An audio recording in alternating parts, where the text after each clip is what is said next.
everyone, Sabrina from Campbell's Freedom Farm, and today we're going to start planting my vegetable garden. It's called the circle gardening. So what I do is, well, let me show you. I have created what I call a circle garden, and there's a video that I'll link on how to make these, but these are landscape borders and it's just much easier. So if you want to pull them up, you could pull them up if you want to till. Otherwise, it keeps everything in one spot. You could till around if you want to. You could just keep this part fertilized if you want. See how nice that soil is? And it's more efficient. So you could actually put PVC pipe to make a hoop and cover it if you want to.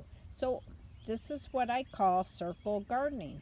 Very effective. This circle gardening section, I'm going to break it up. I also have the cattle panel, which I just planted for the video.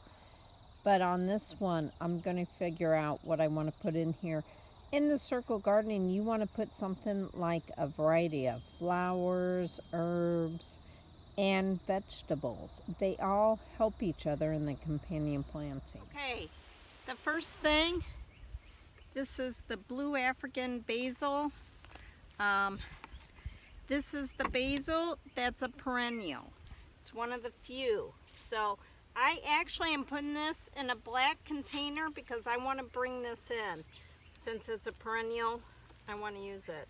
Oh, let me turn it around the other way.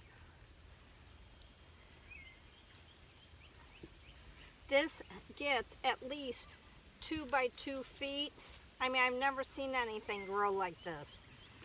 Now I have some volunteer wild carrots, and I keep those in for a certain point because it really helps with the pest. Okay, I also am putting yellow peppers all around. Let me get the shovel. With the golden yellow bell, I'm going to use the tomato vegetable mix. It's perfect for peppers. I have great success. I just sprinkle a handful, mix it in, and only bury a pepper right to this crown right here. Don't go up like the tomato. And then just cover it up. And these sometimes get so large you have to stake if you don't pinch. And I'll tell you how to pinch once it gets older. Okay, here's my Petunia, which really is great because of the pest that it repels. And I'm kind of putting that, well, maybe I'll put that in the middle. Right here. And to feed that, I'm just going to do a sprinkle of Nature's Care. And also I found some catnip growing in here. So I'm not going to grow as many flowers in here because the catnip really brings in a lot of pollinators, but it keeps a lot of pests. And it's over here. So let me plant this real quick. The last flower I'm going to put in here is the Marigold, and I'm really not going to fertilize this. I'm going to let it grow pretty tall, and then if I want to fertilize it, then I'll add some. But otherwise, it'll just start doing blooms, and which is great, but I want more of a bush. Okay, I left the tomato cage in because I planted, I see these itty bitty tiny watermelons. I'm thinking of seeing if I could train it to go up. But this is a kitchen soup of leftover plants with flowers and the raised gardening. The only thing I have to do is top it with mulch. All right, let me plant the rest. Okay, the next one I'm doing red bell peppers. So I paired it with the red petunia. I thought that was cute. And remember, petunias also keep the roots cool of the pepper plants. It doesn't like warm feet. Petunia with a little red of splash. It's a French marigold. And this time a Thai basil.